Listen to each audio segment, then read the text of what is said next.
Page number 35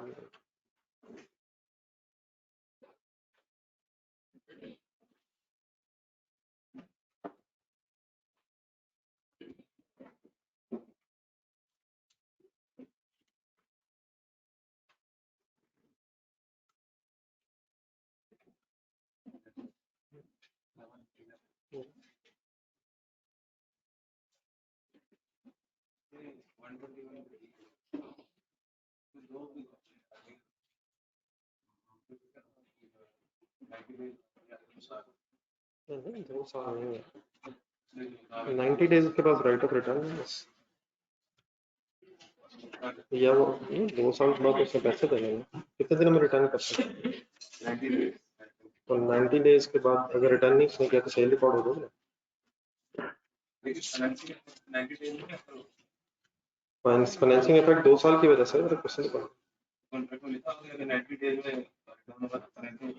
नहीं sir, ये पढ़ा तो सही है, क्या लिखा हुआ 90 डेज में रिटर्न कर सकता, पैसे उसने 2 साल में देने after the expiry of 90 days.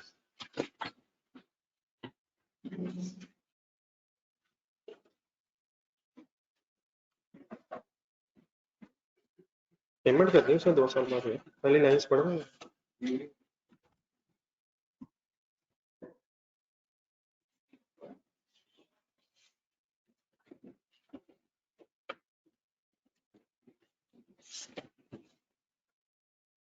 ये लीज के क्वेश्चंस का क्या बना? इसमें क्वेश्चन नंबर 5 6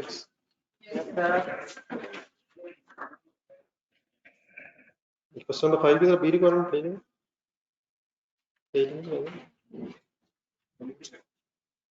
हाँ, वो एक नेगेटिव फैक्टर भी है।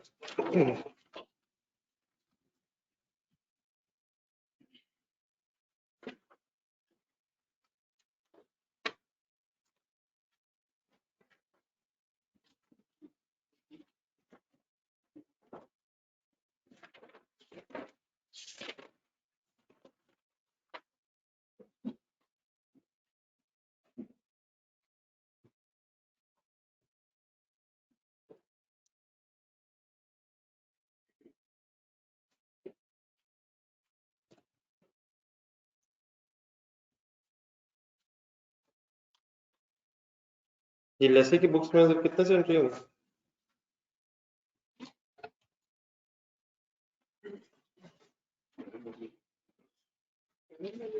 लेसी की बुक्स में कितने से अमाउंट बता दो ना, लेसी क्या एंट्री करेंगे? नहीं, कितने से फिगर कैलकुलेट कर देना कैसे। इंटरेस्ट रेट बताएं क्या लिया, लेसी को पता था ना मेरे, माइनस कितने, लीस्ट टर्म कितनी, 5 इयर्स एडवांस पर इंटरनल।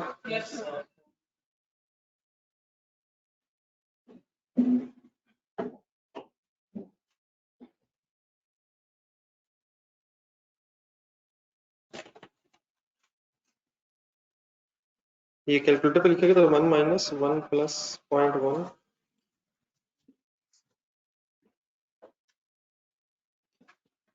माइनस 4.1 1 माइनस 1 प्लस, ये जरा यूनिटी फैक्टर का आंसर बताइए। नहीं, इसका नहीं है।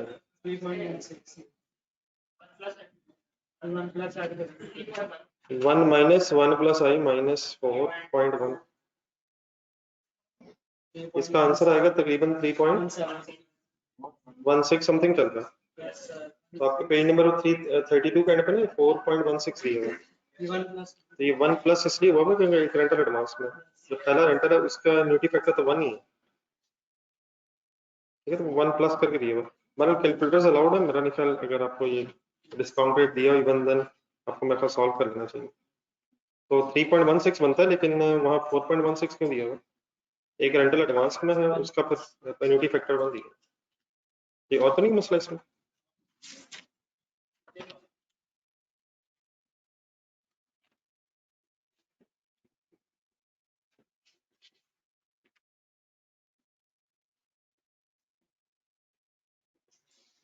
इसमें लेसर की भी टर्मिनेशन ऑप्शन है, इसमें लेसर की भी एक टर्मिनेशन ऑप्शन है, और लेसर का फिर हमें आइडिया नहीं है।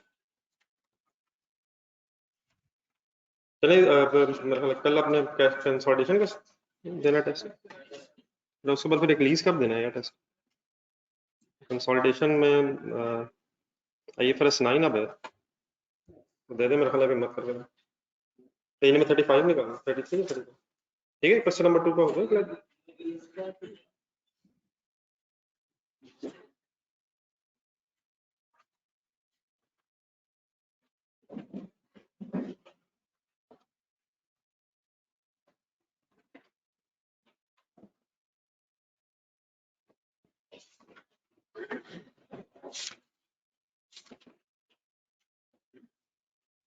यदि वही करा ना, मतलब लेसर के बाद कोई टर्मिनेशन ऑप्शन है इसी। ठीक है, सही है। ये अब जरा प्लूटो पढ़े थे, अंदर एक नजर पढ़े।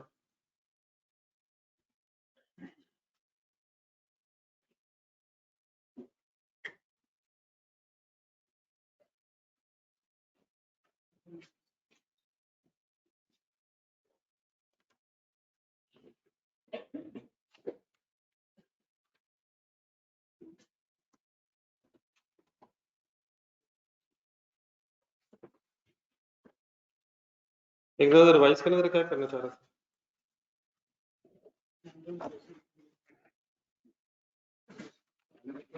जी एक सेकंड रिवाइज कर, मैं जरा बच्चे छोड़ दूं कैसे क्या।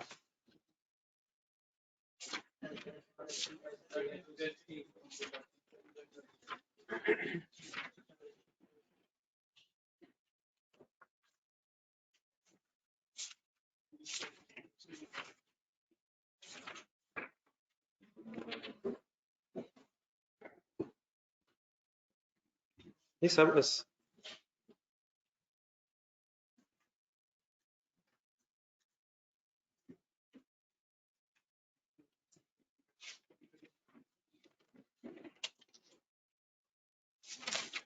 ये सर एलोकेट करना था सर, कितनी टोटल डिस्काउंट है? स्पीड अप हो जाएगा वर्किंग करना। दो एलोकेशन होंगी सर, एक है 30,000 डिस्काउंट किस पे है, और बाकी जो 10,000 है। तो इस केस में फिर कैसे वर्किंग करनी है, जरा लिखे जरा, पेज नंबर बता दो जरा, शुरू हो जाए जरा वर्किंग टेबल बना।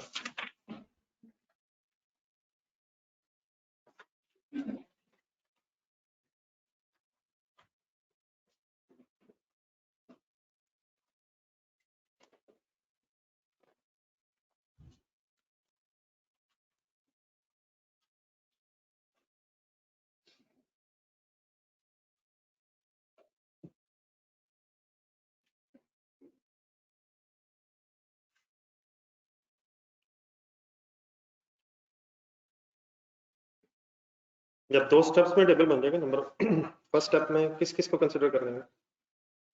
C2 and C3 stand alone price बताइए। 90,000, 1,10,000, टोटल हो जाएगा 2 लाख।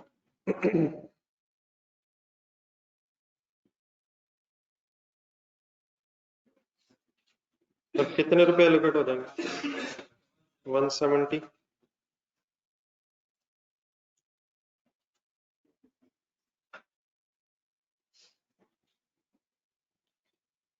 90 divide by 200,000 into 170।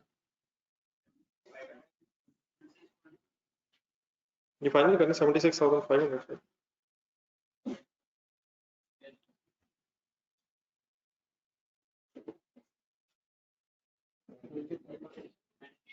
$93,000। तो मतलब इस एलोकेशन प्रोसीजर में एक नई चीज शायद डिस्कस हो रही है। नहीं, अगर कोई स्पेसिफिक डिस्काउंट तो पहले उसको एलोकेट करना है, और फिर उसके बाद जो रिमेनिंग डिस्काउंट है उसके लिए फिर अलग वर्किंग करना है। लाइक अब नेक्स्ट वर्किंग कैसे करें, होगी वर्किंग जी? नहीं, अगर इन्फॉर्मेशन नहीं है तो फिर हम एक कंबाइंड टेबल बनाते हैं, C1 C2 और C3। अब C1 C2 C3 कितने लूं? 1 लाख। अब C2 कितना आ जाएगा? सही है, समझ आ रहा है? कर दे मैडम। हाँ जी, मतलब अब इसमें टोटल इसका हो जाएगा 270। अब बता दें एलोकेट कितना करना है? 260।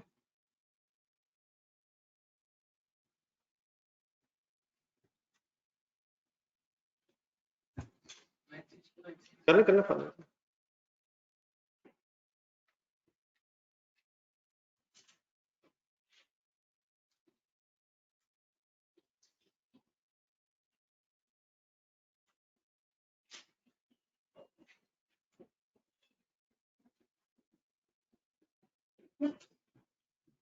जी ठीक है बेटा, investments.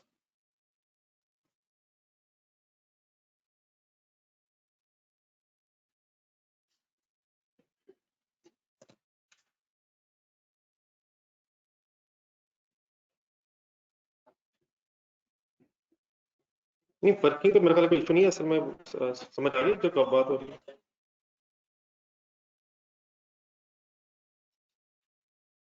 1 lakh divided by 270,000 and multiplied by 260,000। तो एक आध वर्किंग जरूर लिख लीजिएगा, बाकी कुछ चाहे वहां से सॉल्व करें। 96 296 73667।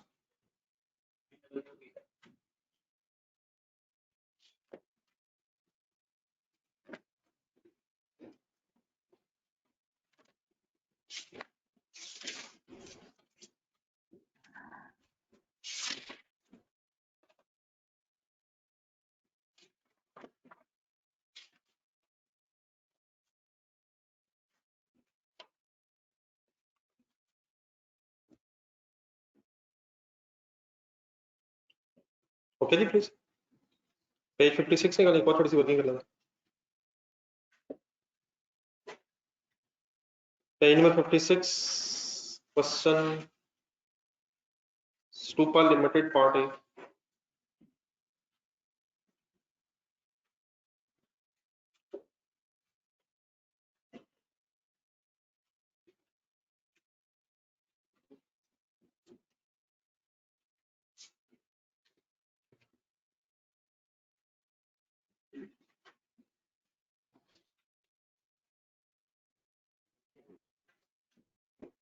Page number 56, question part A मिल गया? What is it? Stupa Limited sells electronic products at falling standalone prices. E1, E2, E3, 30, 30, 50 क्या है?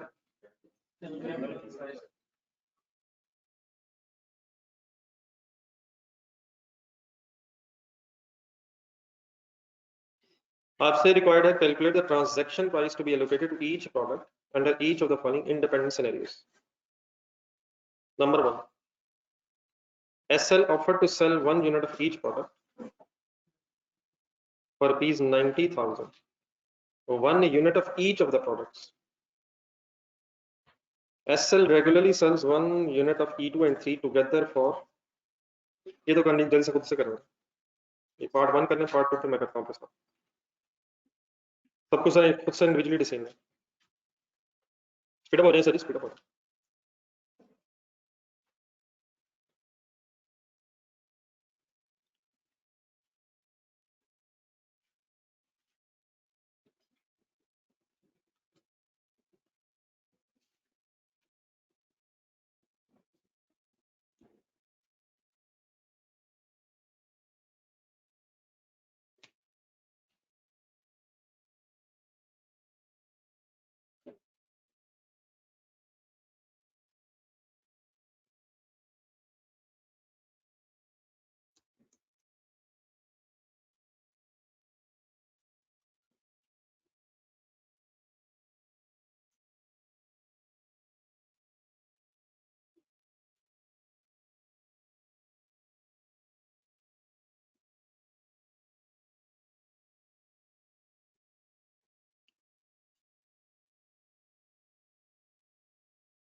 ये फर्स्ट एलोकेशन किस किस में करेंगे, कैसे, कौन फिगर्स के साथ, 30, 50, 80 ये हो जाएगा। अमाउंट कितनी पहले एलोकेट करेंगे, ये सही है प्लीज। टोटल डिस्काउंट कितनी है वैसे, total discount, total total total sir जी, total 160, total discount, total discount कैसे, 10 बनता है, 110 और 90, तो टोटल 20 है, लेकिन 10,000 स्पेसिफिकली किसकी है, E2 और E3 की 10,000 कैसे, उनकी स्टैंड ऑन प्राइसेस 80 है और ट्रांजैक्शन प्राइस उनकी रेगुलरली सेल होके 70,000 का, ठीक है सर। तो फर्स्ट एलोकेशन होगी 30 डिवाइड बाय 80, और सर वही करना जो अभी थोड़ी देर पहले किया, कमाल हो गया सर, अभी तो यही किया सर, अभी थोड़ी देर पहले जो किया वही अभी करना है सर। एक नजर देखें यार, अभी जो किए वो क्या किया, जो जादू वो किया, अभी यहाँ भी जादू करना है, चीज में मायूसी, ठीक है।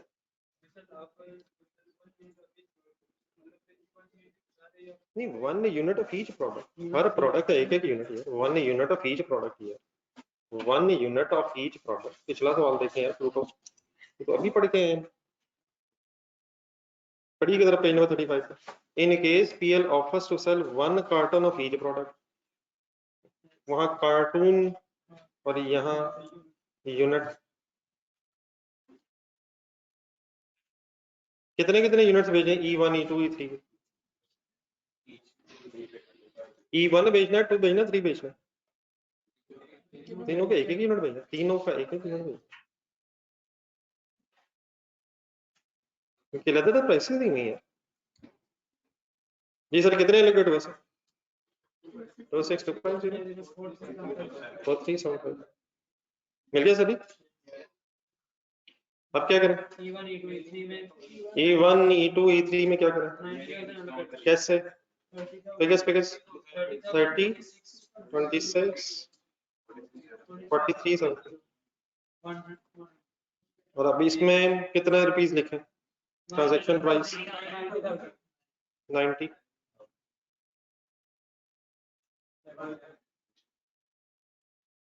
फिगर्स देखे ना, रिलेट करना आपस में फिगर्स। अब 1 लाख कैसे बन गया, 110 की जगह 1 लाख ही बन गया प्रोडक्ट, 10,000 की डिस्काउंट एलोकेट होगी नहीं, किस किस पे,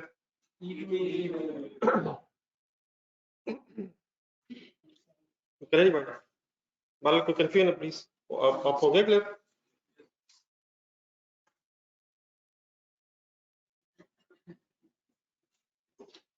थर्टी बाय 100,000 इंटू, अच्छा डिफरेंट, ये 1000 पे भी हो सकता है यार, कितने बड़े हो गए मेरे ख्याल, बार बार जीरो लगाने के बजाय आंसर फिर पूरा लिखा जा सकता है।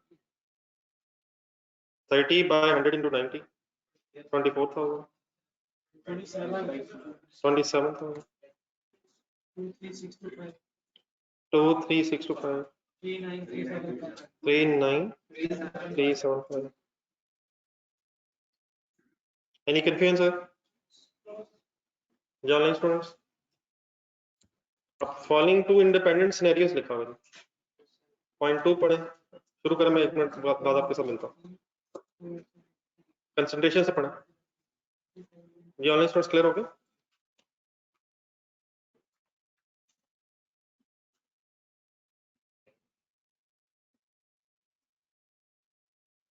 Any confusion anywhere sir?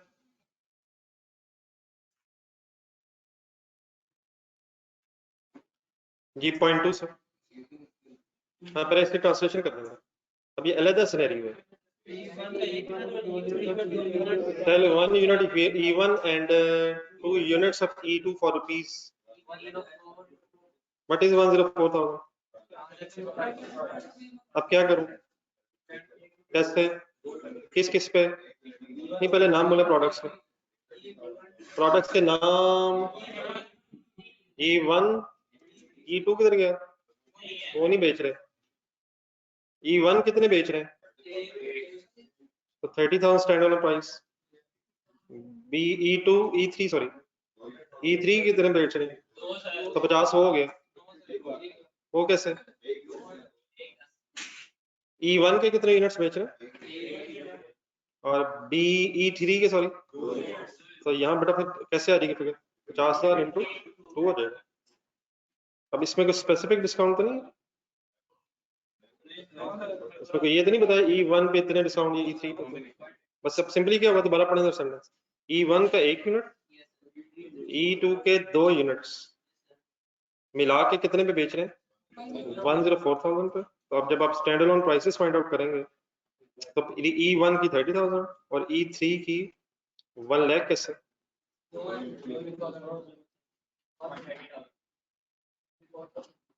कर ले फाइंड कर।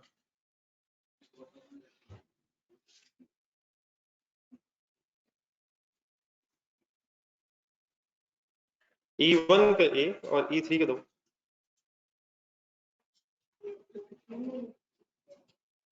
43 के सारे अलग-अलग सिनेरियो है सर, वो भाग नहीं है। E पॉइंट 1 एक अलग सिनेरियो था, point 2 in following independent scenarios है, पॉइंट 2 शुरू हो गया है सर, अलग इंडिपेंडेंट सिनेरियोज का मीनिंग अलग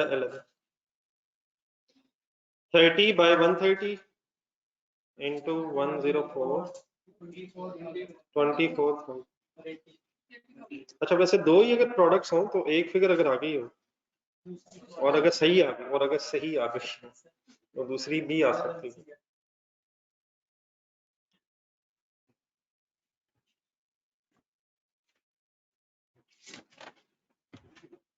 बाकी इसका पार्ट भी है, उसमें एक दो चीजें उससे रिलेटेड पहले पढ़नी है। वापस एग्जांपल्स में आ जाए, एग्जांपल्स पेज नंबर स्टार्ट करना है, कहाँ पे थे 60।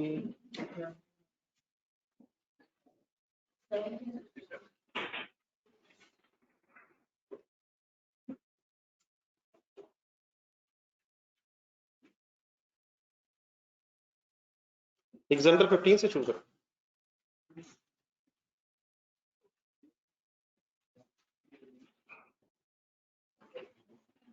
काइंडली ना प्लीज हर चीज को सीरियस लीजिएगा, बड़े बड़े सवाल भी आ सकते हैं, तो ये नहीं कि अपनी मर्जी से चंद एक टॉपिक्स करने बाकी अल्लाह मालिक है, अल्लाह तो हर मालिक है, अपनी पूरी कोशिश करें हर चीज। अब 2-3 दिन बस लगा लें और कंसल्टेशन वगैरह फिर बाद में इसको भी सीरियस तरह टाइम देना है।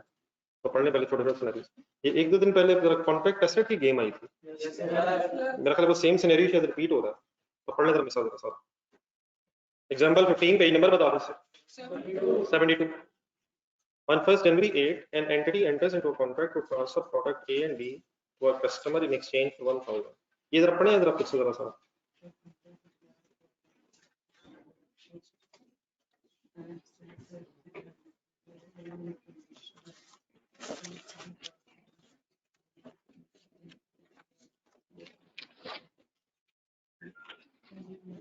जब भी कभी थ्योरी पढ़ें पेन हाथ में होना चाहिए, कुछ ना कुछ चीजें हाईलाइट अंडरलाइन कुछ ना कुछ लिखें, ताकि दोबारा जब कभी उस पर नजर पड़े तो वो सारा ना देखना पड़े, कुछ मेन चीजें कम से कम नजर आ जाए।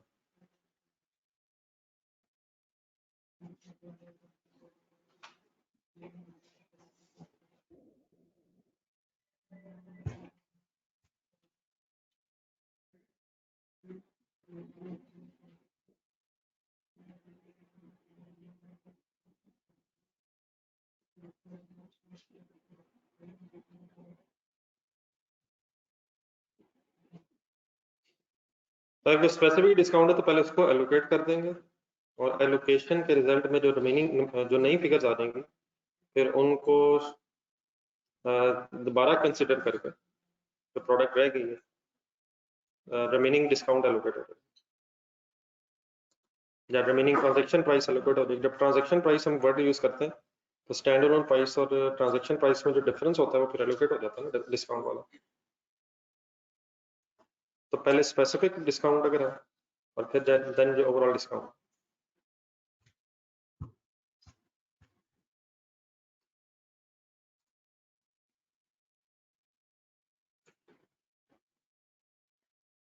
जी पढ़ लीजिए। प्रोडक्ट ए ट्रांसफर करेंगे तो उस वक्त राइट टू रिसीव अभी अनकंडीशनल नहीं, कंडीशनल है तो देयरफॉर कॉन्ट्रैक्ट एसेट का वर्ड आ गया। कॉन्ट्रैक्ट एसेट वर्ड कब तक रहता है? जब तक right of receive, right to receive unconditional ना हो। एग्जांपल 16 पे एक नई जिंदगी का आगाज करें यहां से हम। Entity enters into a contract with the customer on 1st January 1999 to transfer products to the customer for 150 per product. What is 150 per product? Price लग रही है या प्रोडक्ट्स हैं? नहीं, रुपीज है या यूनिट्स है? If the customer purchase more than 1 million products in a calendar year, calendar year का मतलब होता है ऐसा ईयर जो 1 जनवरी से शुरू हो 31 दिसंबर पे एंड हो, कैलेंडर के मुताबिक ईयर, वरना अकाउंटिंग ईयर डिफरेंट भी हो सकता है calendar year. The contract indicates the price per unit is retrospectively reduced to 125 per product. 150 रुपए पे एक प्रोडक्ट बेच रहे हैं, लेकिन एग्रीमेंट ये है कि अगर कैलेंडर ईयर में 1 मिलियन से ज्यादा प्रोडक्ट्स किसी कस्टमर ने खरीद ली तो प्राइस 125 रुपए हो जाएगी। रेट्रोस्पेक्टिवली का मुझसे मुराद बस पहले प्रोडक्ट से, पहले यूनिट से प्राइस 125 हो जाए। वैसे है कितनी प्राइस, लेकिन अगर प्रोडक्ट ने कितने, अगर किसी कस्टमर ने कितनी प्रोडक्ट लेंगे तो फिर प्राइस का क्या होगा? तो रेट्रोस्पेक्टिवली इंपॉर्टेंट है कि ऑनवर्ड्स चेंज आएगा या हिस्टोरिकल भी चेंज आ जाएगा। आइए सेट से consideration is due when the control of the product transfers to the customer. Sentence underline करें। क्या ख्याल है वैसे आपका? नहीं मतलब मैं वैसे ही पूछा है, मतलब क्या सेंटेंस ठीक है? कंसिडरेशन इज ड्यू, पैसे रिसीव हो जाने चाहिए जब आप किसी प्रोडक्ट का कंट्रोल ट्रांसफर कर रहे हैं, मिले या ना मिले वो एक अलग है। Therefore the entity has an unconditional right to consideration that is receivable for 150 per product until the retrospective price reduction applies, that is after 1 million products are shipped. ध्यान से पढ़ें ताकि सब कुछ ठीक है। जब आप यूनिट नंबर 1 डिस्पैच करेंगे तो क्या आपका right to receive 150 per product पर 150 रुपीज हो जाएगा एक प्रोडक्ट के? दूसरा यूनिट ट्रांसफर करेंगे, तीसरा करेंगे, कहां तक करते रहेंगे तो होता रहेगा। लेकिन ये प्राइस रिडक्शन का इफेक्ट कब है? अगर मोर देन 1 मिलियन लिखा हो तो शायद 1 मिलियन यूनिट बेचने के बाद भी हमारा 150 ही होगा, लेकिन 1 मिलियन से अगला जो यूनिट बेचेंगे उसको बेचने के बाद हिस्टोरिकल रिडक्शन दिया।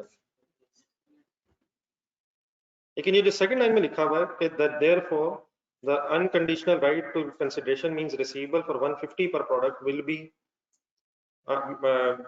until 150 per product until the retrospective price reduction applies. ये समझ आती बात? पहले यूनिट की चलो एंट्री बोलेंगे, ऐसी कॉम्प्लेक्स ना करें। फॉर एग्जांपल पहला यूनिट आपने ट्रांसफर कर दिया, receivable debit and revenue credit कितना 150, दूसरा तीसरा 1 मिलियन यूनिट तक ऐसे ही। लेकिन नेक्स्ट कहता है in determining the transaction price the entity concludes at the contract inception that customer will meet 1 million products threshold and therefore estimates that transaction price is 125 per product. अभी once again कुछ estimates की बात हो रही है। Entity का ये अंदाजा है स्टार्ट पे कि कस्टमर ने 1 मिलियन थ्रेशोल्ड मीट कर लेना है, Therefore फिर अब हमें शुरू से ही रेवेन्यू रिकॉर्ड कितना करना चाहिए। अब ये डेफिनेटली अब वही गेम चल पड़ेगी। लेट्स से हमारा कोई ऐसा एविडेंस ना होता तो फिर हम 150 पे रिकॉर्ड करते रहते और बाद में एडजस्टमेंट कर लेते। लेकिन यहाँ वो क्या कहता है, entity concludes at the contract inception means start that the customer will meet 1 million products threshold, और therefore हमें लग रहा है कि हमारा एक यूनिट के अगेंस्ट 125 रुपए ही रेवेन्यू होना है, हो गया है, होना है। लेकिन बारल वंस अगेन अभी वही शब्द वर्ड्स आएंगे जो कल आए थे। अगर आपको लग रहा हो कि बाद में ये सिग्निफिकेंट रिवर्सल हो जाएंगे और हमारे ये सही एस्टिमेट्स नहीं है, तो फिर शायद हमें इस चक्कर में पड़ने की भी जरूरत नहीं। Consequently, upon the shipment to the customer of the 100 products, पहले 100 products, the entity recognizes the following। अब नीचे जो लिखा उसको छोड़ दें, consequently से आगे बताएं क्या लिखा। पहली 100 प्रोडक्ट सब शिप हो रही हैं, आपने मुझे एंट्री करवानी है, और नीचे जो लिखा उसको इग्नोर कर दें, बिल्कुल इग्नोर कर दें, अपना जो आपका नॉलेज है उसको अप्लाई करें जरा ऊपर वाले पैराग्राफ में। सबसे पहले ये बताएं कि रेवेन्यू कितना रिकॉर्ड हो, how many products, 100, what is the revenue पर प्रोडक्ट, 150 है।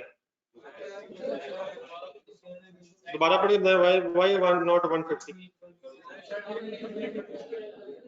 We are expecting that 1 million threshold will be met. Let's assume लिखा था 1 million threshold will not be met. Any confusion in this 125? Answer बन जाएगा 12,500, इसको छोड़ दो। अब आने दो दूसरी तरफ, राइट टू रिसीव कितना बन जाएगा? नहीं सर, ये पहले 100 यूनिट्स है, तो एक सेकंड कस्टमर बने जरा, हम है सेलर, कस्टमर, हमने पहले 100 यूनिट्स डिलीवर की हैं, तो क्या इन 100 यूनिट्स को डिलीवर करके we are entitled to receive 150 per product? We are entitled to receive 150 per product. ये नीचे क्या, एक नीचे 125 पे, we are expecting that revenue will be 125। बात ये है, हमें इस वक्त रिसीवेबल का राइट तो हमारा 150 ही होगा, लेकिन हमें लग रहा है कि इस 150 में से 25 वापस करना होगा। हमें कितने पैसे मिलने होंगे जब हम फर्स्ट 100 यूनिट्स डिलीवर कर देंगे? 150। हमारा राइट टू रिसीव कितने का होगा? कस्टमर कह सकते नहीं भाई मैंने तो 125 देना, वो कब कहेगा?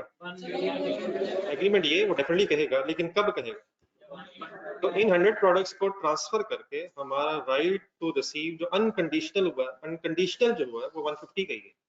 लेकिन हमें क्या लग रहा है कि क्योंकि 1 मिलियन थ्रेशोल्ड मीट हो जाना है, देयरफॉर 100 मल्टीप्लाइड बाय 25 ये हमें वापस करना पड़ेगा। हमें मिलना कितना है?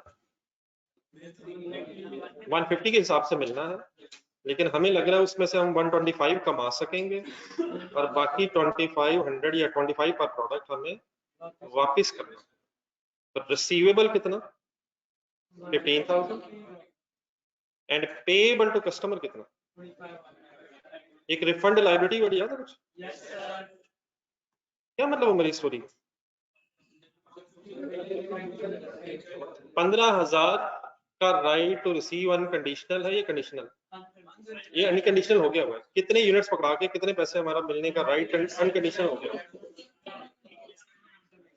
ठीक है, फिर रेवेन्यू हमने 125 के हिसाब से रिकॉर्ड,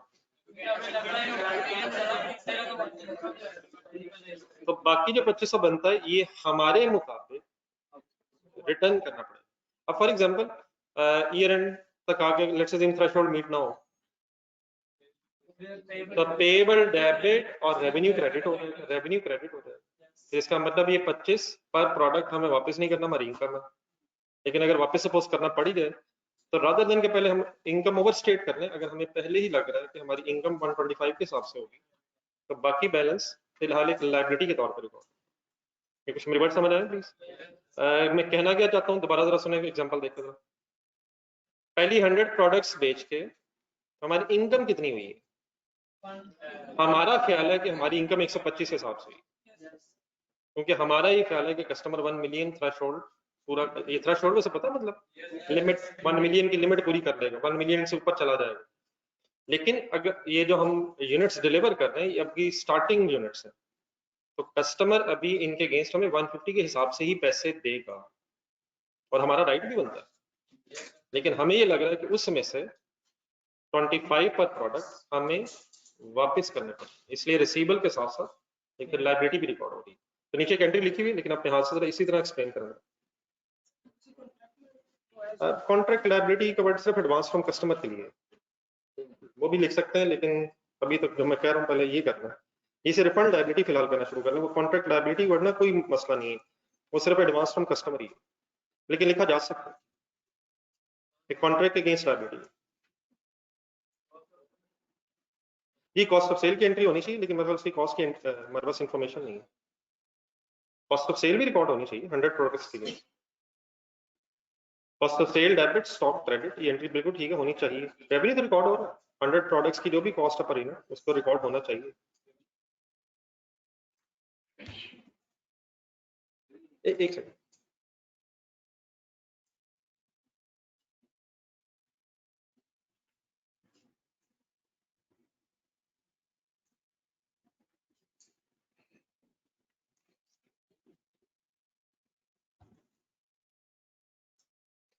एक कस्टमर आकर पैसे कितने देगा?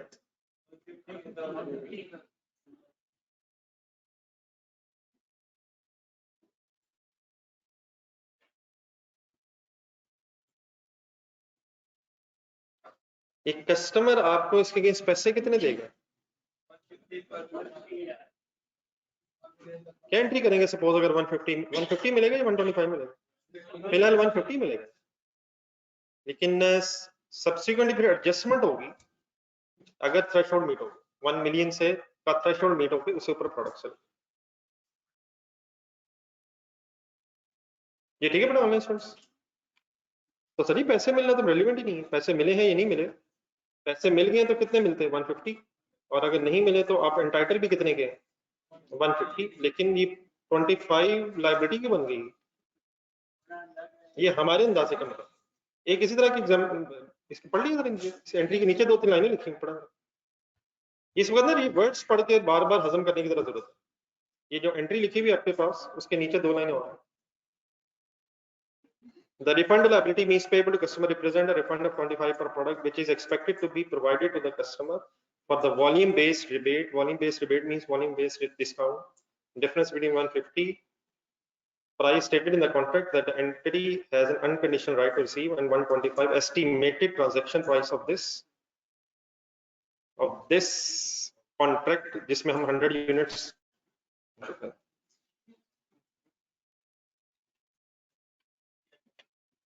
then sir is question 120.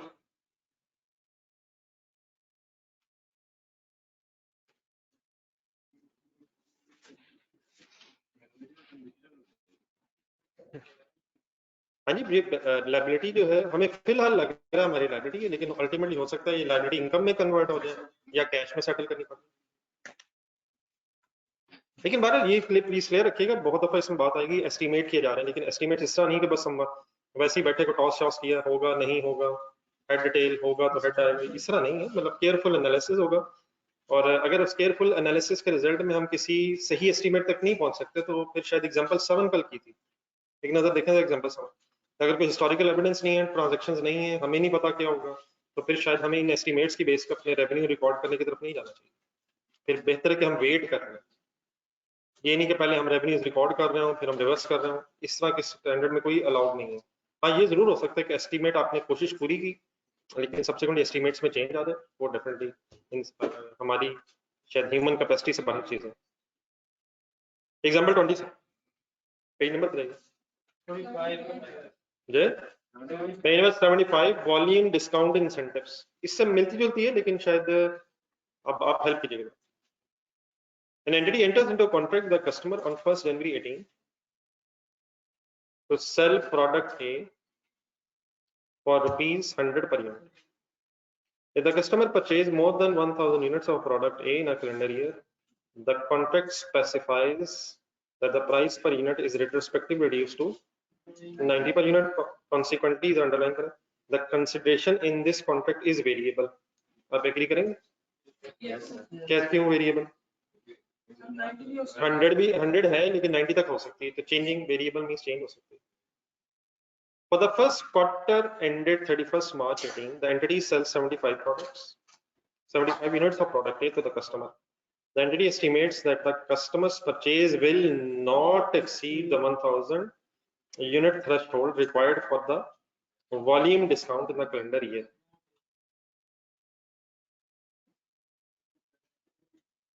ये अपना कोई ओपिनियन दे रहे हैं।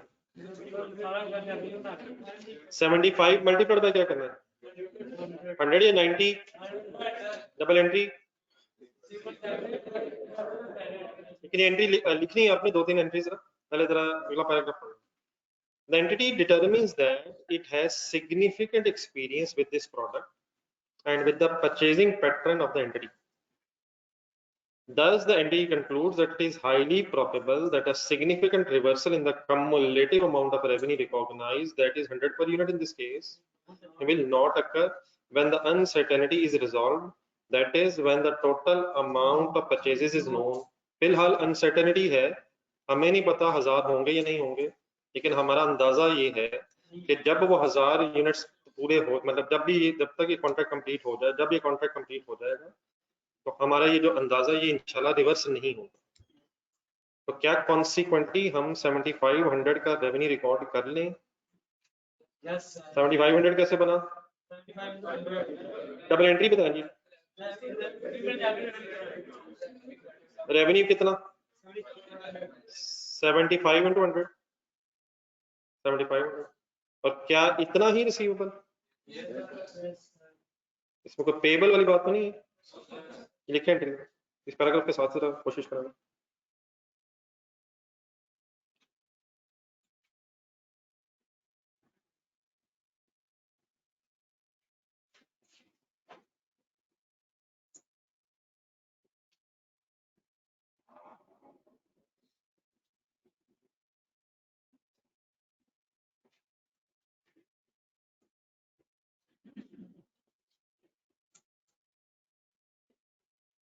नेक्स्ट पैराग्राफ चलो।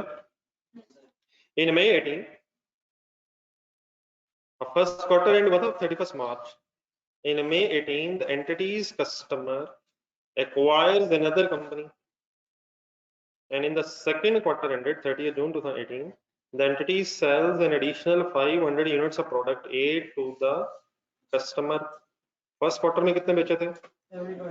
Second में 500.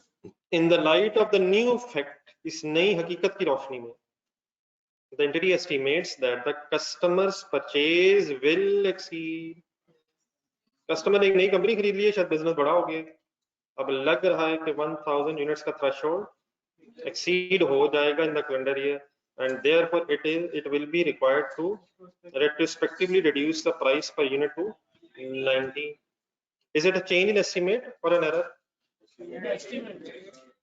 एस्टिमेट चेंज और एरर में बड़ा फर्क है सर। अगर एस्टिमेट चेंज है तो ऑनवर्ड्स करेंगे, और अगर ये एरर हुआ तो is it a change in estimate?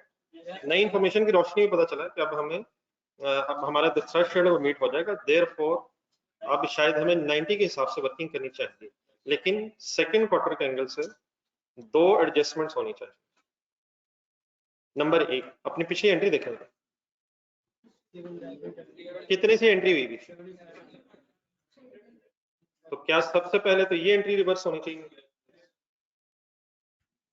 कितने से रिकॉर्ड होगी थी? तो क्या ये 10 रुपीज पर यूनिट से कोई एडजस्टमेंट होनी चाहिए? कैसे? 75 into 10 कहां से आया? सर जी रेट्रोस्पेक्टिव एडजस्टमेंट होगी नहीं, तो 100 और 90 का 10 रुपए का फर्क है। 75 की डबल एंट्री को सजेस्ट करेंगे क्या हो? 750 सॉरी 750। रेवेन्यू कितना रिकॉर्ड हुआ था पहले? 7500 कैलकुलेटर पकड़ना था, 75 into 90 करें, 75 into 90 ये होना चाहिए था, तो क्या उसमें से 750 अब रिवर्स होना चाहिए? डबल एंट्री पूरी करवा। Revenue and debit and payable, अगर अभी तक रिसीवेबल पड़ा हुआ है तो रिसीवेबल क्रेडिट, और अगर रिसीवेबल रिसीव हो गया था तो पेएबल क्रेडिट। ठीक है, डन। लेकिन दूसरी भी और इस क्वार्टर की भी एंट्री होनी है, इस क्वार्टर की एंट्री भी सोच के तसल्ली से सही पहले करवा दें। रिसीवेबल रहने दें, पहले रेवेन्यू पे आए। Revenue credit by 500 into 90 45,000 full concentrate अभी भी करना है। रिसीवेबल की गेम चलाएं जरा, क्या थ्रेशोल्ड मीट हो गया है? हमारा ख्याल हो जाएगा, हो गया है। अभी भी इन 500 यूनिट्स को ट्रांसफर करके हमारी इंटाइटलमेंट कितनी है? 100 वाली इंटाइटलमेंट है। लेकिन हमें क्या लग रहा है, इस 50,000 में से 5,000 वापस करना हो, payable to customer. Let me finish. In other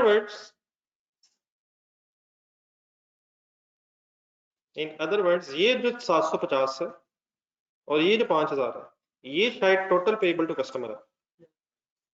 ये जरा लिंक करें दोनों का। 750 जो है वो भी क्या वापस करना पड़ेगा? वो किन के अगेंस्ट वापस करना पड़ेगा? वो 75 के अगेंस्ट, और ये 5,000 है, ये भी इन नेक्स्ट 500 के अगेंस्ट वापस कर, ये कर दिया है या करना पड़ेगा? कस्टमर ने डिमांड कर ली, उसने डिमांड क्यों नहीं की होगी? अभी थ्रेशोल्ड तो मीट नहीं हुआ, लेकिन हमें अब क्या लगना शुरू हो गया, थ्रेशोल्ड मीट हो जाएगा और हमें रेट्रोस्पेक्टिवली प्राइस एडजस्टमेंट करनी पड़ेगी। देयरफॉर 75 यूनिट्स के अगेंस्ट भी 750 और इन 500 यूनिट्स के अगेंस्ट भी 5,000 हमें वापस करना मींस पे करना पड़ेगा। अगर रिसीवेबल क्रेडिट हुआ तो जी जी रिसीवेबल पहली एंट्री देखें इधर, सही है भैया की बात। पहली एंट्री जरा देखें, पहली एंट्री क्या की थी? भाई शाह ये कहना चाहते हैं कि इस एंट्री में रिसीवेबल क्रेडिट नहीं होना चाहिए, और मैं कहा ये बात ठीक है। रिसीवेबल की तरफ जाए तो सही भाई, सही है। रिसीवेबल हमने कितने से रिकॉर्ड किया था? तो वो मेरे ख्याल 7500 ही रहना चाहिए, और अगर मिला भी होगा तो 7500 ही मिला होगा। हाँ उसमें से, लेकिन 750 जो है या पेएबल टू कस्टमर रिकॉर्ड होना चाहिए। ठहरे ठहरे सही था फाइनल करना। ये जो मैंने सेकंड क्वार्टर के स्टार्ट पे एंट्री की है पिछले क्वार्टर से रिलेटेड, इसको जरा अपनी पहली एंट्री के साथ मैच करें। क्या इस सेकंड क्वार्टर में अगर हमें लग रहा है कि थ्रेशोल्ड मीट हो जाएगा, तो नेट इफेक्ट फिर एंट्री का ये तो नहीं है, receivable 7500 he, revenue credit by 6750, अनुराग की पेबल होना चाहिए। तो ठीक है, वो रिसीवेबल शायद सही सही है, रिसीवेबल सही नहीं है। अगर पैसे मिल गए होंगे तो कितने मिले होंगे? 7500 ही मिले होंगे, उसके अगेंस्ट फिर पेबल होना चाहिए। तो ये सही है, मैं सॉरी को मैंने इस बात ये शायद। लेकिन दूसरी एंट्री देखना ना पहले, दूसरी एंट्री समझ आती है? अब दूसरी को देख के पहली और दूसरी मींस एक जो फर्स्ट क्वार्टर के स्टार्ट में अपनी पहली और जो मेरी फर्स्ट क्वार्टर की स्टार्ट वाली एंट्री, इनको दोबारा आप लोग भी इंडिविजुअली देखें, लिखने से पहले फाइनल करना। अगर इसमें कोई और कंफ्यूजन लग रही है तो उसको ठीक कर लेते हैं।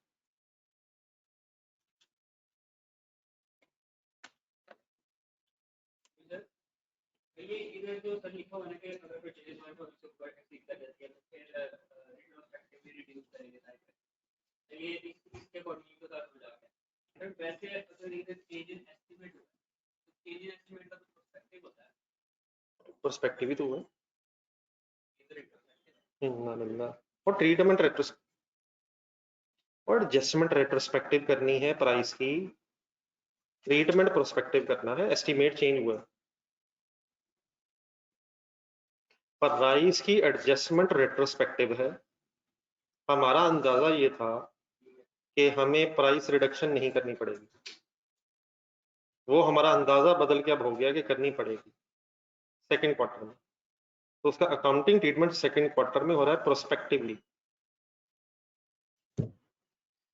प्राइस एडजस्टमेंट उसने लिखा हुआ है कि रेट्रोस्पेक्टिवली करेंगे, अकाउंटिंग ट्रीटमेंट एस्टीमेट चेंज वाला हो रहा है। क्लियर हो गया?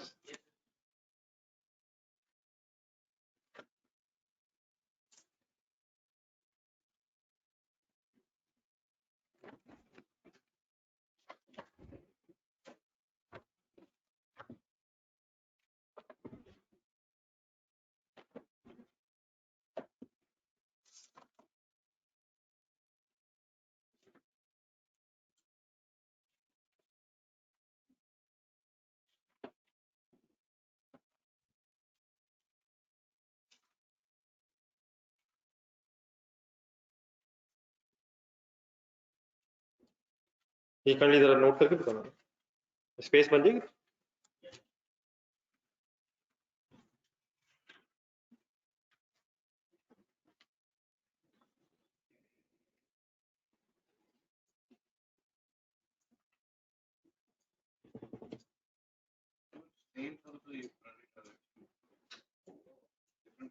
नहीं, सेम कस्टमर्स की है।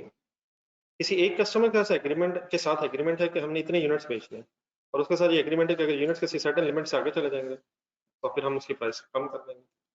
तो ये कस्टमर सेम है। अब हमारी बाकी एस्टिमेट्स हैं, और हम समझते हैं कि हमारी एस्टिमेट्स अनरीजनेबल नहीं है, इनमें सिग्निफिकेंट चेंजेस बाद में एक्सपेक्टेड नहीं, इसलिए हम एस्टिमेट्स के बेस पर चल रहे हैं। लेकिन अंदाजा इंसान का करो तो चेंजेस आना शायद कंट्रोल में नहीं होता। ये सारी पेज नंबर 331 पे है, पेज नंबर 31, सिर्फ 31। ये ऑनलाइन स्टूडेंट्स क्लियर है यहाँ तक?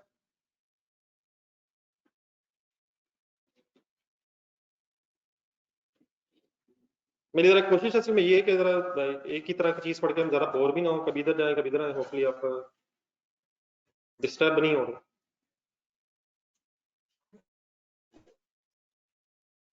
जी सर, एक और जिंदगी में अजीब सी चीज, लास्ट में हेडिंग लिखिए bill and hold arrangement. Bill and hold arrangement, आप ये बताएं आपको अभी तक क्या पता है कि सेल कब रिकॉर्ड होती है? जब कंट्रोल ट्रांसफर होता है। कंट्रोल कब ट्रांसफर हो जाता है? जब चीजें ट्रांसफर हो जाए, एंड सो ऑन। लेकिन क्या चीजें ट्रांसफर हो जाने के बावजूद कभी कभी सेल अपनी रिकॉर्ड करते हैं? सेल और रिटर्न बेसिस है, सेल और रिटर्न बेसिस में क्या होता है? क्या गुड्स डिलीवर हो जाती हैं, लेकिन आप रेवेन्यू क्यों नहीं रिकॉर्ड करते? क्योंकि हमारा एक एग्रीमेंट है राइट टू रिटर्न, लेकिन उस केस में अगर हमें अंदाजा हो जाए कि इतनी प्रोडक्ट्स रिटर्न नहीं होंगी और हमें ये उम्मीद हो कि फिर रिवर्सल भी नहीं करनी पड़ेगी, तो हम रेवेन्यू रिकॉर्ड भी कर लेते हैं इवन दो के भी रिटर्न हो सकती हैं। ये बातें कल कुछ हुई। अब इससे बिल्कुल एक ऑपोजिट सिचुएशन है बिल एंड होल्ड अरेंजमेंट। इसको पहले यहाँ से पेज को पढ़ने से पहले एक नेक्स्ट पेज पे एग्जांपल देखेंगे, फिर बाद में इंग्लिश में पढ़ते। क्लियरेंस एंटर्ड इनटू, ये पहले पेज नंबर 3 सॉरी सिर्फ 32 पेज है। Clarence entered into the following sale transaction during the year. On 31st December 2001, Clarence sells a machine plus spare parts to SN for 5 lakh. The value of the machine was 4,80,000 with the value of the spare parts being 20,000. किसी allocation की जरूरत नहीं। What is the sum of transaction price and what is the sum of standalone prices as well? Simple एक breakup है। Clarence delivered the machines on 31st December but was asked to hold the spare parts by SN due to the Clarence's warehouse being in close proximity to the SN's factory. Clarence ने machine जो है वो deliver कर दी 31 दिसंबर को, लेकिन उससे कहा गया बाय एसन ने उसे कहा कि क्योंकि क्लियरेंस का वेयरहाउस नजदीक ही है एसन की फैक्ट्री से, इसलिए क्लियरेंस अभी स्पेयर पार्ट्स को अपने पास ही रख ले। किसने किससे क्या रिक्वेस्ट की? क्या कस्टमर ने सेलर से ये रिक्वेस्ट की है कि कस्टमर के स्पेयर पार्ट्स सेलर अपने पास रख ले? मेरे वर्ड्स नहीं सुने आप लोगों ने? आपने कहा आपस में बातें कर लेते हैं। क्या चीज डिलीवर हो गई है किसको और क्या चीज अभी रह गई है किसके पास?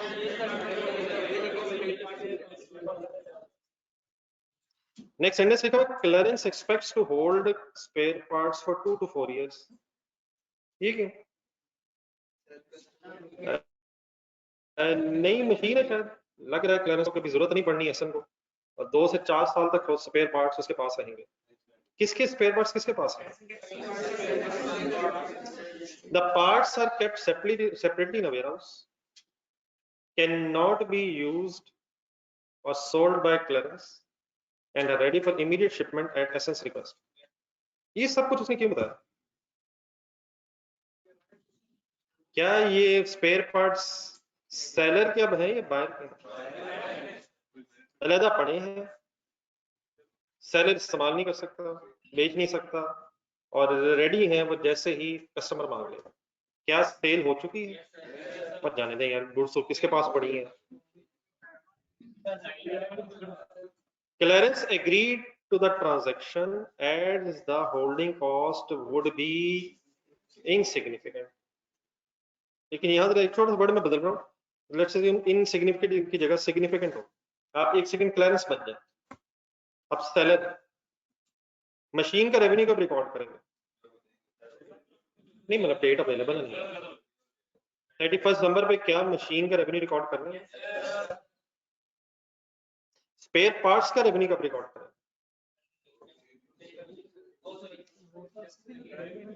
जब डिलीवर करेंगे तभी रिकॉर्ड करेंगे।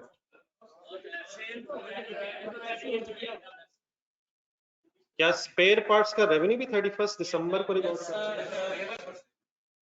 नहीं, अवेलेबल फॉर सेल नहीं है, सेल हो गई। ये किसकी चीजें अब किसके पास पड़ी हैं? सेलर की चीजें हैं या बायर की चीजें? सेलर ने रिक्वेस्ट की है मेरी चीजें अपने पास आ। मेरा ख्याल है इससे ज्यादा मुश्किल हो जाए ना, मेरे आसान से एग्जांपल आता है, मोबाइल से हमारे लिए बेस्ट है।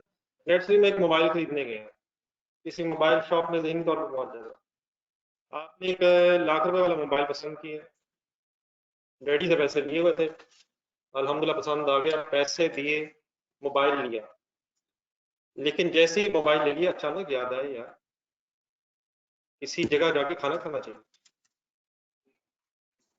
तो पुराना मोबाइल भी अपने पास है, अपने कहा ये नया मोबाइल कैसे शॉपर में लेके जाऊंगा, ये मेरा मोबाइल जरा रख लें, शाम को बस खाना खा के आ रहा है, किसने किसको कहा मेरा मोबाइल रखना? शॉपकीपर को मेरा मोबाइल रख, उसने पकड़ा रख दिया। आप खाना खाने निकल गए, कोई मेरा जैसा आपके जाने के बाद शॉप में एंटर किया, अनफॉर्चुनेटली उसके हाथ में मेरे जैसे के हाथ में गन थी,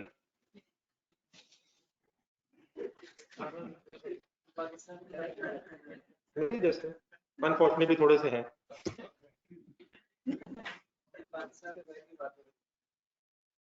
जैसे उसने यहाँ रखी गन नजर आपके मोबाइल पे पड़ी, उसका पैर के वहां पर पड़ा, ये तो उठाओ,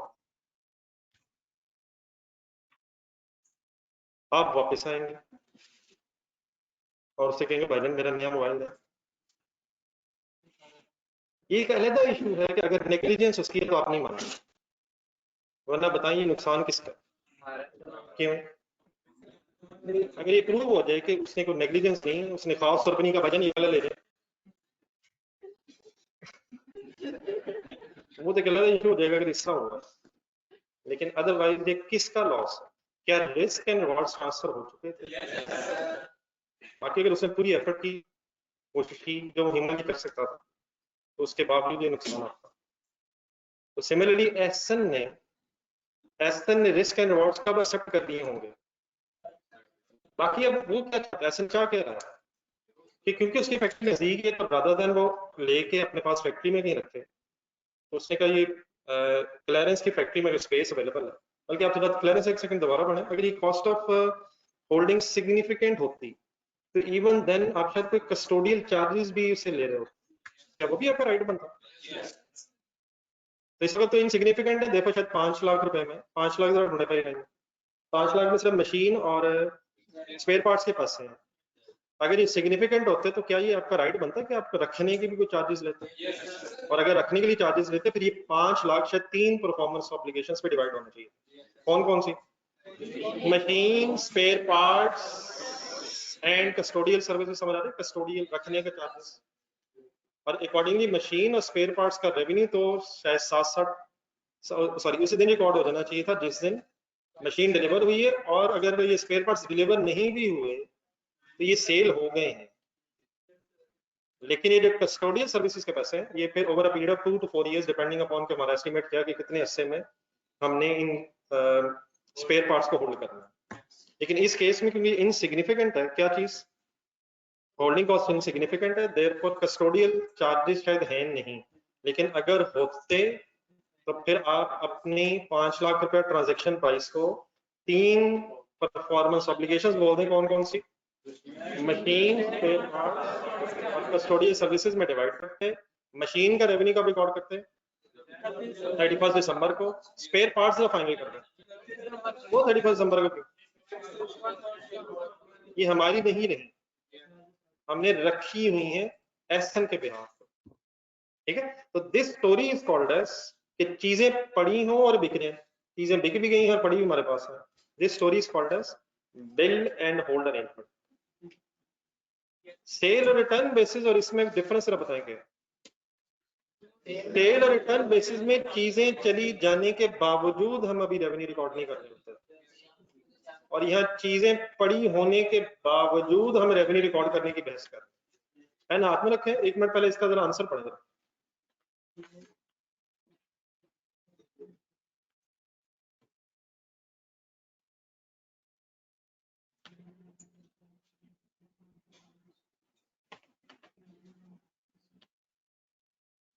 जी अब बात आपको क्लियर होगी। सेलर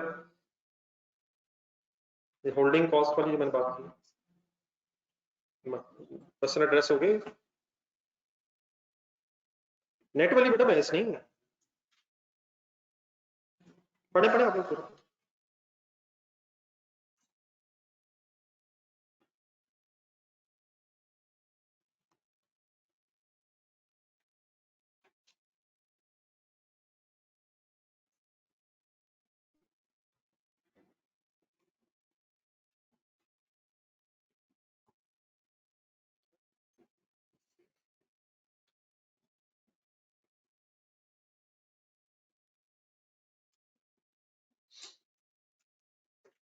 लास्ट 2 लाइन अंडरलाइन कर दीजिए।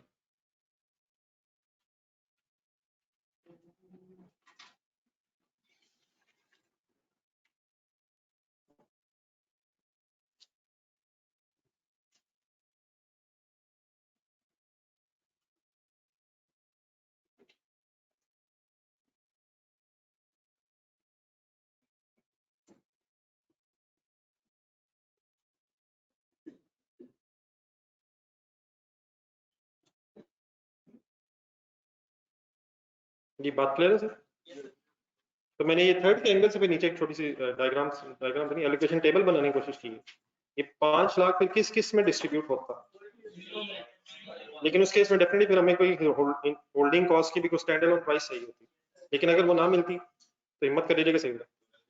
तो फिर रेजिडुअल अप्रोच भी हो सकती है, कॉस्ट प्लस अप्रोच भी हो सकती है, और मार्केट असेसमेंट अप्रोच भी हो सकती है अगर हम सिर्फ होल्डिंग सर्विसेज नहीं देते।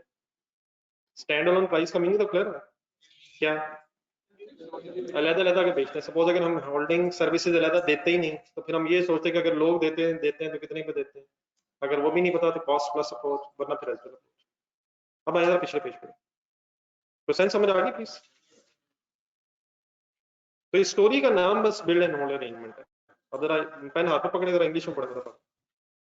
It means a contract under which an entity bills a customer for the product. Entity ध्यान रखिएगा जी, बार बार entity entity entity, who is entity है, सेलर है ये। Entity bills a customer for the product. आप बताइए बिल कब देते हैं आप किसी कस्टमर को, मतलब बिल का मतलब ये होता है कि अब आप शायद कहना चाहते हैं मैं एंटाइटल हूं कि मेरे पैसे दें। It means a contract under which the entity bills a customer for the product, but the entity means seller retains the physical possession of the product until it is transferred to the customer at a point in time in future. पूरा पढ़ेगा।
ये चीजें जो आपके पास पड़ी हैं ये हम अपने स्टॉक से निकाल देंगे। हम सेल की एंट्री कर रहे हैं सर ये, और जैसे सेल की एंट्री करेंगे तो फिर स्टॉक हमारा नहीं है। देखिए दो सिचुएशंस हो सकती हैं, या तो चीजें हमारी हैं, या तो चीजें हमारी हैं या तो हमारी नहीं है। अगर चीजें हमारी हैं तो रेलिवेंट ही नहीं है पड़ी कहाँ है। चीजें हमारी हैं तो रेलिवेंट ही नहीं है पड़ी कहाँ है।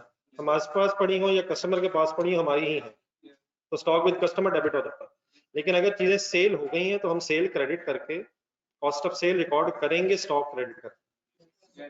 चीजें फिर अगर हमारे पास पड़ी भी हैं तो स्टॉक हमारा नहीं है। एसएन की स्टेटमेंट ऑफ फाइनेंशियल पोजीशन से मिला है ये स्पेयर पार्ट्स, क्या एसएन अपनी स्टेटमेंट ऑफ फाइनेंशियल पोजीशन में लिखे हैं? स्टॉक विद थर्ड पार्टी कर, स्टॉक विद सप्लायर का, उसका स्टॉक सप्लायर के पास। तो अगर हमारी सेल हो गई है तो फिर स्टॉक क्रेडिट हो जाएगा, और अगर सेल नहीं हुई तो स्टॉक हमारा ही है चाहे हमारे पास ना पड़े। ठीक है जी, दोनों चीजें हमारी नहीं, सेल भी हो गई है चीजें भी हमारी हैं, ये ना करें। पेज नंबर 51 का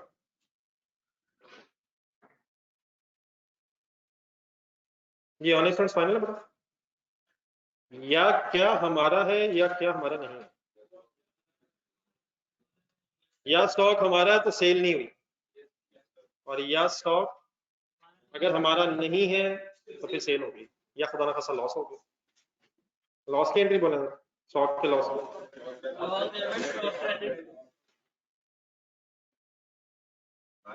सपोज आपकी मोबाइल शॉप है और मैं आपका पुराना दोस्त हूँ, तो ज्यादा ही पुराना हूँ वैसे, और मैं आके आपकी मोबाइल शॉप पे मोबाइल देखना शुरू हो गया और आपका दिल धड़कना शुरू हो गया ऊंचा ऊंचा, तो आप अपनी शराफत में मुझे कह भी नहीं सके, और मैंने एक मोबाइल उठा के जेब में डाला, दूसरा उठा के एक हाथ लेफ्ट हैंड में पकड़ा, तीसरा उठा के दूसरे हाथ में पकड़ा, और अब मेरे पास ऑप्शन कोई नहीं है, अल्लाह फिर के दुकान से बाहर निकल गया। एंट्री बताएं क्या करेंगे। कोई सेल नहीं, अगर एक्सपेक्टेड ही नहीं कि पैसे मिलेंगे तो सीधा लॉस डेबिट है। ये रिसीवेबल कब रिकॉर्ड होता है?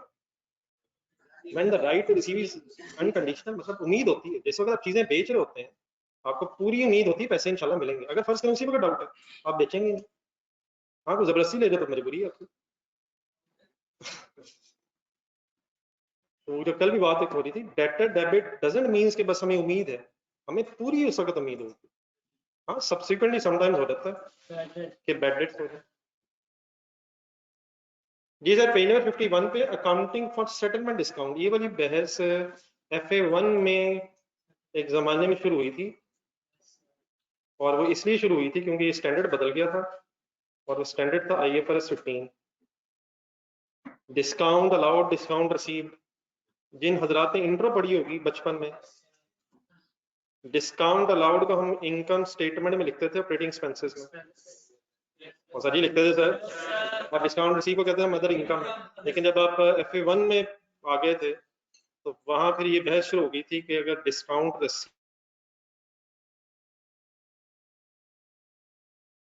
रिसीव्ड है तो परचेजेस से नेट करें, और डिस्काउंट अलाउड है तो सेल से नेट हो। तो उसकी क्या वजह थी? पेज 51 IFRS 15 में ये ट्रीटमेंट बदल गया। हाँ अंदर एक पूरी एक स्टोरी है, पहले हाथ में पकड़ लें, शायद आपको पता सारा ही है इंशाल्लाह, 2 पेजेस पढ़ के 15 मिनट में चलते। Accounting for settlement discount, settlement discount, अच्छा पहले डिफरेंशिएट कर लेते हैं, ट्रेड डिस्काउंट सेटलमेंट डिस्काउंट फर्क है।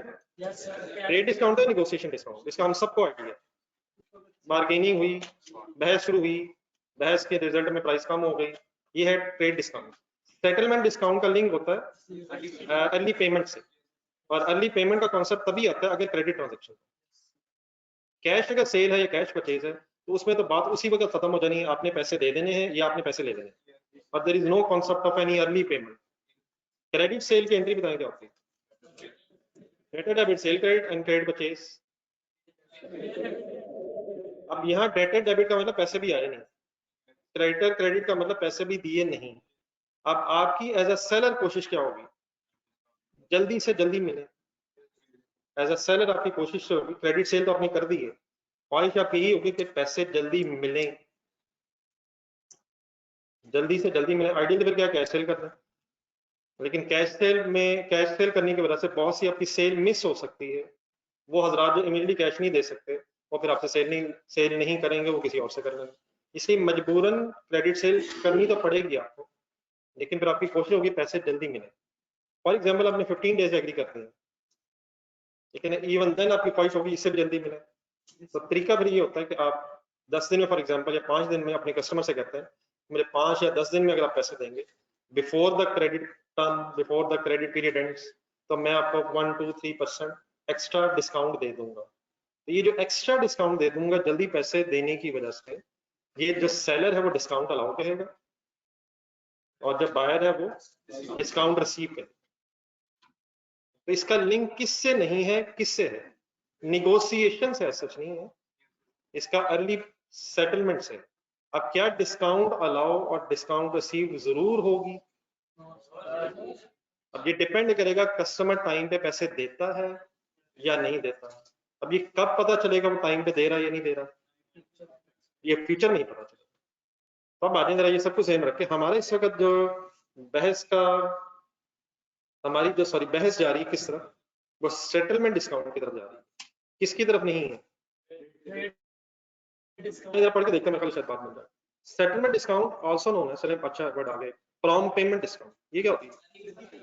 जल्दी पेमेंट डिस्काउंट या कैश डिस्काउंट भी सब बोलते हैं। कैश पे, कैश देने वक्त डिस्काउंट, कैश के मिलने पे discount.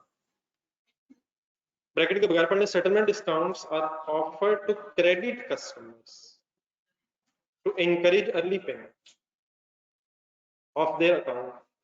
It is not guaranteed that the customer will take advantage of the settlement discount at the point of sale, as it is dependent upon whether or not credit customer pays within the time frame allowed for settlement discount. ठीक है, यहाँ पे किस चीज की guarantee नहीं है कि कस्टमर इस डिस्काउंट का एडवांटेज लेगा या नहीं।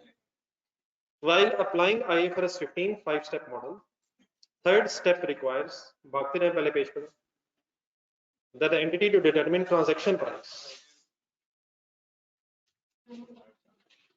Third part, determine transaction price.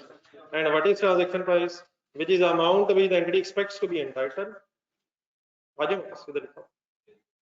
Which is the amount to which an entity expects to be entitled in exchange for the transfer of goods or services.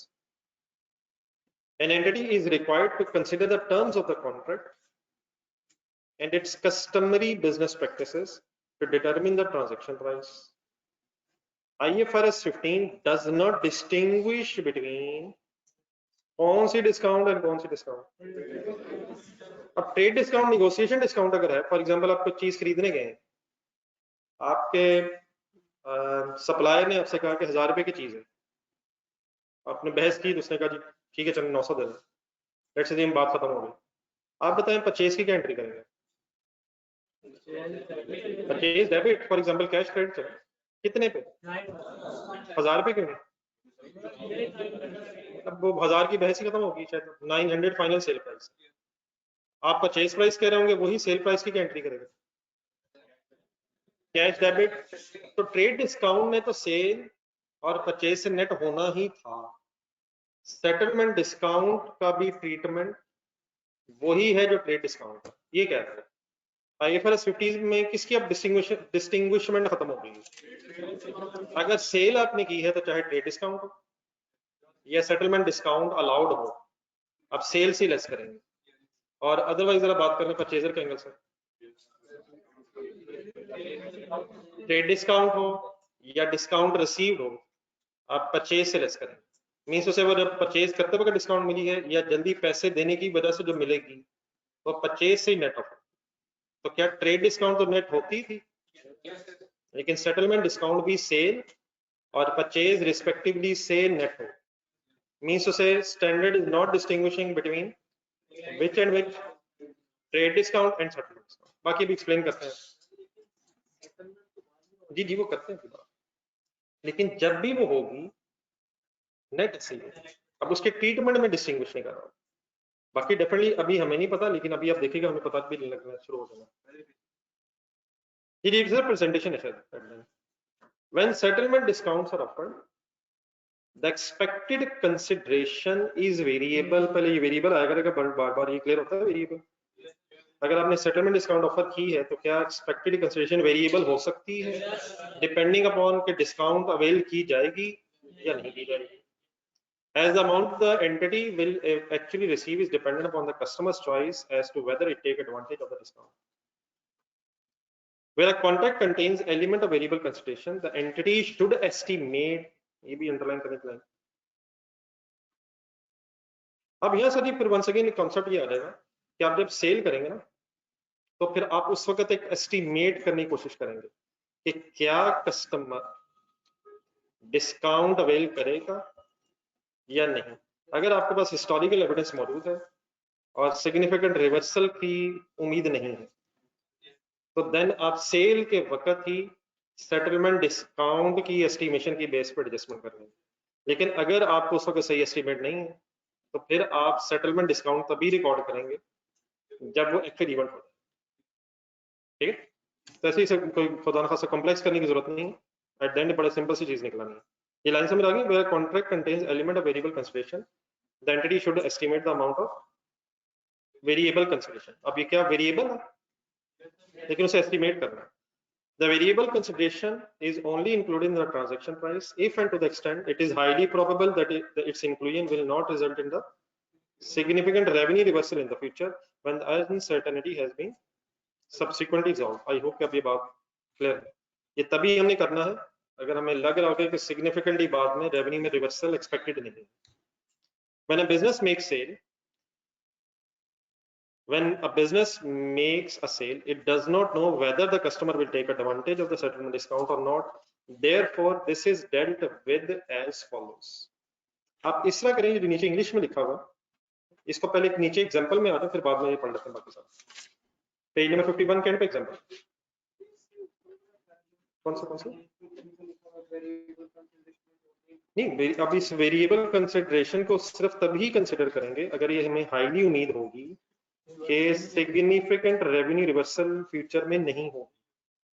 हम ये अंदाजे तभी लगाएंगे अगर हमें लग रहा होगा कि हमारा ये अंदाजा बेस्ट अंदाजा है। लेकिन अगर हमें लग रहा है कोई पता नहीं आगे क्या होता है, हमें पता ही कुछ नहीं है, तो फिर हमें ये अंदाजों के चक्कर में नहीं पड़ना चाहिए। लेकिन वही मुझे महसूस हुआ ये पढ़ते पढ़ते कि हम इंग्लिश में जरा फंस रहे हैं, तो इसलिए एक मिनट एग्जाम्पल पे आ जाए फिर वापस इंग्लिश में जाते हैं। M Limited, last two lines of page 51. M Limited sold goods of rupees 1 lakh to Z Traders, 10,000 to Z Traders on 8th August 2021 to be paid on 31st August 2021. However, if ZT pays within 10 days, it will be entitled to 4% cash discount and will have to pay only 9600. पहले ये 9600 समझ आ गया कैसे बना? हमसे अब required है 4 scenarios, यही 2 लाइनें बस। How the above transactions along with following independent scenarios will be treated in the books of the ML. Who is ML? Seller buyer on 8th August and on the date of payment. इन 2 dates पे अपने accounting treatments बताने हैं, 8th August and on the date of payment, नहीं on the date of payment which can be before. अब scenario 1 क्या है? ये 4 सिनेरियोज इंडिपेंडेंट है, अलग-अलग है। पहला, ML expects that ZT will not pay within 10 days and ZT actually pays on 31st August. Answer नहीं देखना, आंसर बताना है। 8 अगस्त की एंट्री बता कितने से, क्यों? उसे लग रहा है कि कोई पैसे नहीं आने 10 दिनों में, तो डेटर डेबिट सेल क्रेडिट कितने से, पेमेंट डेट क्या है? हमें एक्सपेक्टेड भी नहीं था और उसने पे भी नहीं किया। 8 अगस्त ध्यान रखिएगा, 8 से 31 विद इन 10 डेज, 17-18 खत्म हो जाना था। हमें एक्सपेक्टेड भी नहीं था और उसने पे किया भी नहीं है, तो 31 अगस्त को फिर क्या एंट्री कर रहे होंगे? क्या भाई डेटर क्रेडिट कितने से? 10,000। सेकंड सिनेरियो पहले करवाते हैं। ML expects that ZT will not pay within 10 days but ZT actually paid on 17th August. पहली entry same, not expected, not expected. दूसरी एंट्री किस दिन? 17 अगस्त, डबल एंट्री। कैश डेबिट कितना कितना? 9600। एक मिनट, डेटर क्रेडिट कितनी? कितने से डेटर क्रेडिट? 10,000। अब 2400 क्या है? सॉरी 400, सॉरी 400 क्या है? अब इसके लिए गौर से वर्ड सुनिएगा जरा। नहीं, अब इसके दो तरीके हैं। डिस्काउंट अलाउड के नाम से हेड बना लें, डिस्काउंट अलाउड के नाम से हेड बना लें, लेकिन इवन देन इसको लेस कहां से करना है? सेल से। या क्योंकि सेल से लेस करना है तो रादर देन के डिस्काउंट अलाउड का हेड आप बनाएं, आप सीधा ही सेल को या रेवेन्यू को डेबिट करें। क्या भी किया जा सकता है और क्या भी किया जा सकता है, लेकिन अगर आप डिस्काउंट अलाउड डेबिट कर भी देंगे तब भी आपने अल्टीमेटली सेल में से ही लेस करना है। ये शायद इस तरह से है जैसा सेल रिटर्न्स की एंट्री बना। सेल रिटर्न्स का लेजर अलग जरूर होता है, cell return debit, debtor credit, लेकिन सेल रिटर्न अल्टीमेटली सेल में से ही लेस होगा। तो डिस्काउंट अलाउड अलग हेड बन सकता है, लेकिन उसने लेस सेल्स ही होना है। लेकिन क्योंकि लेस सेल्स ही होना है तो ऑल्टरनेटिवली सीधा सेल को भी डेबिट किया जा सकता है। अपने पास जरा सेकंड सिनेरियो में ये जो एंट्री हुई है पेज नंबर 52 पर, ये पार्ट बी की एंट्री हुई है, उसके नीचे एक स्टार बना हुआ 17 अगस्त वाली एंट्री के नीचे। उस स्टार को जरा देख भी ना कि कहाँ लिखा हुआ है स्टार, डिस्काउंट अलाउड ये रेवेन्यू, और फिर उसके नीचे जो स्टार है उसको एक्सप्लेन भी कर दिया। Discount allowed will be deducted from revenue in the statement of companies. बात क्लियर है? पर चले दो सिनेरियो से आगे कल यहीं से शुरू कर देते हैं। घर में घर के लिए क्या आज ये कंसोलिडेशन है, फाइनल कर रहे हैं, लेकिन उसमें खास तौर पे ना इस मैंने कल आपको बताया था IFRS 9 और एसोसिएट का क्वेश्चन है बीच में, तो कल ने उसको जितना रिवाइज कर सकते हैं। ये कंसोलिडेशन के साथ, ये भी मतलब कंसोलिडेशन के साथ एक और अलग सवाल है IFRS 9 और बीच में एसोसिएट, तो उनको जरा सही, उस सवाल को जरा सही टैकल कीजिएगा, बाकी तो इंशाल्लाह इशू नहीं। ये ठीक है बेटा, ऑनलाइन स्टूडेंट्स का तो नहीं कोई क्वेश्चन आएगा?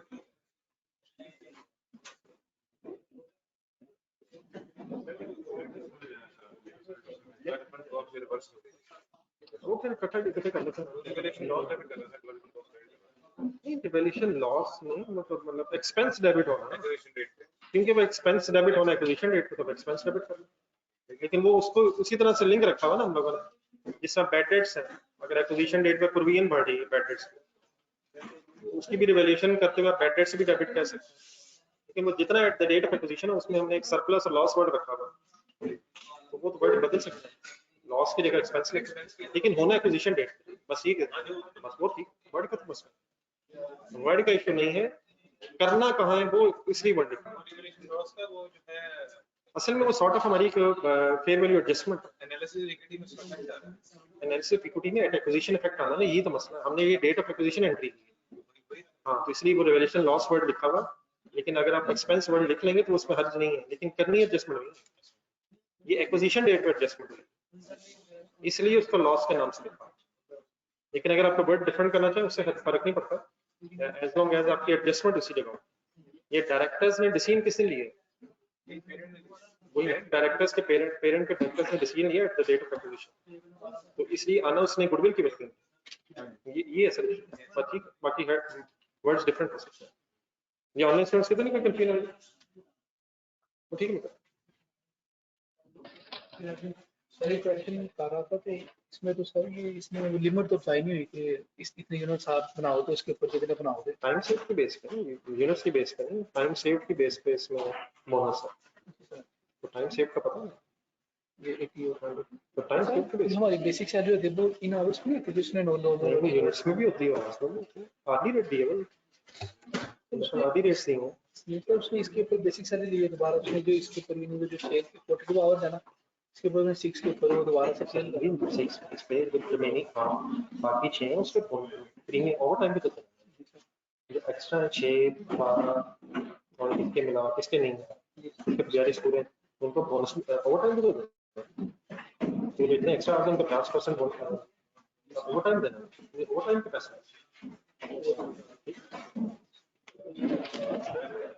रैप अप कर दो, आगे आप करें यार, वाइंड अप होगी और नहीं वो तो फाइनल करेंगे, पेमेंट वो तो करना है, बस इस वीक में कर लें, करने पाएंगे आप कर लें, सवाल भी कर लें मैक्सिमम, बस ठीक, बस इनकी इंशाल्लाह शुरू करते हैं 2-3 दिन।